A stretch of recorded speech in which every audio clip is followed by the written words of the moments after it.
I think it's a fantastic opportunity, and to have a platform like this that someone can provide for young artists around the country, it's fantastic. It's an incredibly supportive and encouraging environment, and I think without it, a lot of us would be a little bit lost, because it's nice when you, especially if you study art or if you have an interest, to be recognized externally by like a broader audience. It feels fantastic. It feels like I can actually do this, you know, I'm not too shabby.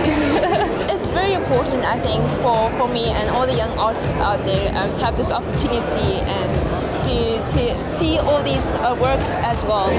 I feel very much great because I feel like, South Africa now will start to know me. And from here, all those who know me are going to spread it to the whole of Africa until to the world itself. It's truly a blessing to be able to show people my work and the struggle that I've sort of come through and how I've learned to embrace it, and hopefully let others do the same. That's what makes New Signatures so special. It really is about discovering emerging artists who are unknown to the public.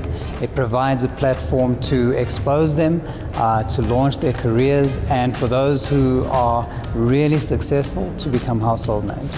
Sasol has taken its rightful place as the go-to art competition in the country. That platform of sustainability that Sasol is attempting to create seems to be working very well. That recently being the international coverage that the competition is starting to enjoy.